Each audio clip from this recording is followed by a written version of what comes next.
जय श्री कृष्णा। राधे राधे दोस्तों, प्रेम से बोलिए गौ माता की जय। आज भाद्रपद मास की चतुर्थी तिथि है और इस तिथि को बहुला चौथ के नाम से भी जाना जाता है।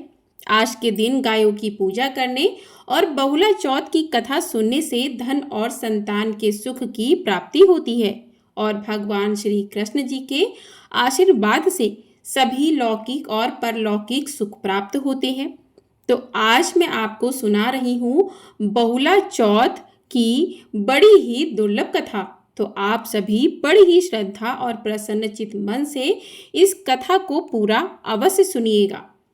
प्रिय श्रोताओं, द्वापर युग की बात है। द्वापर युग में जब भगवान श्री हरि ने वासुदेव देवकी के यहाँ श्री कृष्ण रूप में अवतार लेकर ब्रज भूमि में अनेक लीलाएं की, तो देवी देवता भी अब अपने अपने अंशों से उनकी लीला में सहायक हुए। गौ शिरोमणि कामधेनु माता भी अपने अंश से उत्पन्न होकर बहुला नाम से नंद बाबा की गौशाला में गाय बनकर उनकी शोभा बढ़ाने लगी। बाल रूप भगवान श्री कृष्ण जी का बहुला से और बहुला का श्री कृष्ण से अपार स्नेह था। कहा जाता है कि भगवान श्री कृष्ण को देखते ही बहुला के स्तनों से दूध की धारा बहने लगती थी। श्री कृष्ण जी बहुला की मातृत्व भाव को देख अमृत सा उस दुग्ध का पान किया करते थे। एक दिन बहुला वन में घास चर रही थी और उसी समय श्री कृष्ण जी को बाल लीला सूझी। उन्होंने माया से सिंह का रूप धारण कर लिया। बहुला सिंह को देखकर भयभीत हो गई और थर थर कांपने लगी। बहुला दबी आवाज में सिंह से कहने लगी, हे बनराज, मैंने अभी अपने बछड़े को दूध नहीं पिलाया है। वह मेरी प्रतीक्षा कर रहा होगा, अतः मुझे जाने दो। मैं उसे दूध पिलाकर तुम्हारे पास वापस आ जाऊंगी, तब तुम मुझे खाकर अपनी भूख मिटा लेना। तब सिंह ने कहा कि मृत्यु पास में फंसे जीव को छोड़ देने पर उसके पुनः वापस लौटकर आने का क्या विश्वास है। निरुत्तर होकर बहुला ने सत्य और धर्म की शपथ ली और तब सिंह ने उसे छोड़ दिया। बहुला गौशाला में जाकर प्रतीक्षारत भूख से व्याकुल अपने बछड़े को दुग्ध पान कराने लगी। पुनः उसके बाद अपने वचन की रक्षा हेतु सिंह के पास वापस आ गई। बहुला को देखकर सिंह का स्वरूप धारण किए हुए भगवान श्री कृष्ण प्रकट हो गए और बोले कि हे बहुला, यह तुम्हारी अग्नि परीक्षा थी। तुम अपने सत्य धर्म पर दृढ़ रही, अतः इसके प्रभाव से घर घर तुम्हारा पूजन होगा तथा आज से गौ माता के नाम से जानी जाओगी। बहुला भगवान श्री कृष्ण जी का आशीर्वाद प्राप्त कर अपने घर लौट आई और अपने बछड़े के साथ आनंद से रहने लगी। बहुला चौथ व्रत कथा का मुख्य उद्देश्य यह है कि व्यक्ति को हमेशा सत्य और न्याय पथ का चयन करना चाहिए। इस रास्ते पर जो भी चलेगा उसे जीवन में कभी ना कभी सफलता जरूर मिलेगी, अर्थात सत्य की ही विजय होती है। इस व्रत का पालन करने वाले को सत्य धर्म का अवश्य ही निर्वहन करना चाहिए, साथ ही अपने कर्तव्य पथ से कभी भी हटना नहीं चाहिए। बोलिए श्री कृष्ण भगवान की जय। बोलिए बहुला माता की जय। तो प्रिय श्रोताओं, आइए आज बहुला चौथ के दिन मनोकामनाओं की पूर्ति करने वाली भगवान श्री कृष्ण और गौ माता की बड़ी ही सुंदर कथा को सुनते हैं। इस कथा को भी पूरा अवश्य सुनिएगा। अयोध्या के चक्रवर्ती सम्राट महाराजा दिलीप के कोई संतान नहीं थी। एक बार वे अपनी पत्नी के साथ गुरु वशिष्ठ जी के आश्रम में गए और पुत्र प्राप्ति के लिए महर्षि से प्रार्थना की। महर्षि वशिष्ठ जी ने ध्यान करके राजा के पुत्र न होने का कारण जान लिया और बोले, महाराज, आप देवराज इंद्र से मिलकर जब स्वर्ग से पृथ्वी पर आ रहे थे तो आपने रास्ते में खड़ी कामधेनु को प्रणाम नहीं किया। शीर्घता में होने के कारण आपने कामधेनु को देखा ही नहीं। कामधेनु ने आपको श्राप दे दिया कि उनकी संतान की सेवा किए बिना आपको पुत्र नहीं होगा। महाराजा दिलीप बोले, गुरुदेव, सभी गाय कामधेनु की संतान है और गौ सेवा तो बड़े पुण्य का काम है। मैं गायों की सेवा करूंगा। वशिष्ठ जी ने बताया कि मेरे आश्रम में जो नंदिनी नाम की गाय है वह कामधेनु की पुत्री है, आप उसकी सेवा करें। महाराजा दिलीप अपनी पत्नी के साथ ऋषि वशिष्ठ के आश्रम में रहने लगे।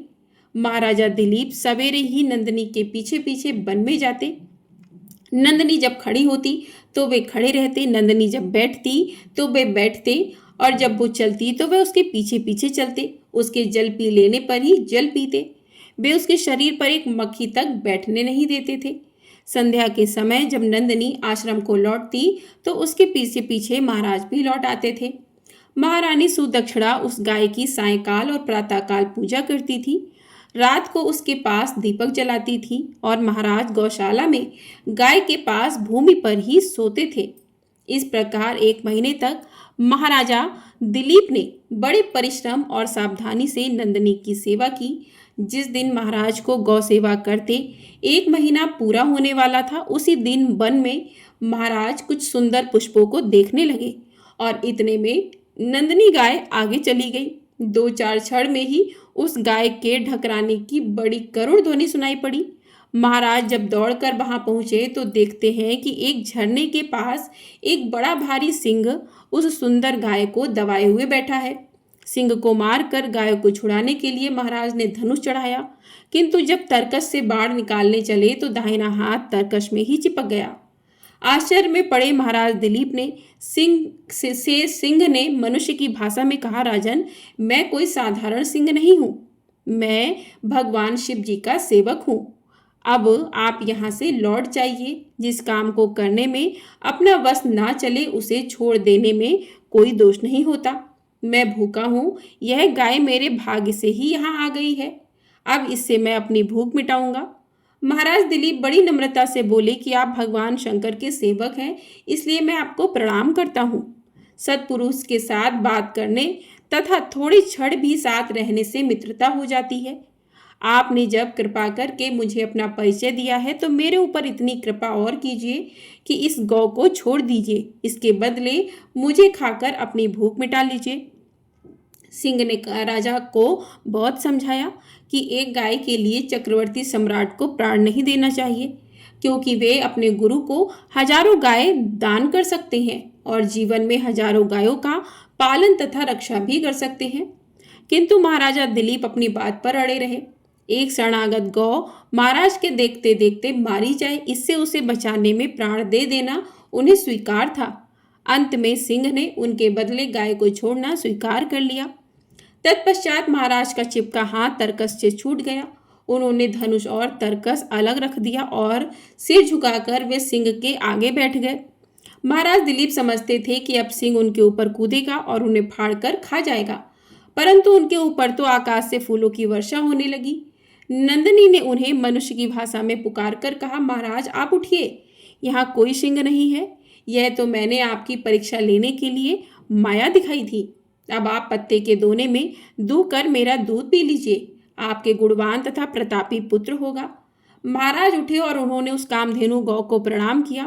तत्पश्चात हाथ जोड़कर बोले, माता, आपके दूध पर पहले आपके बछड़े का अधिकार है, उसके बाद बचा दूध गुरुदेव का है।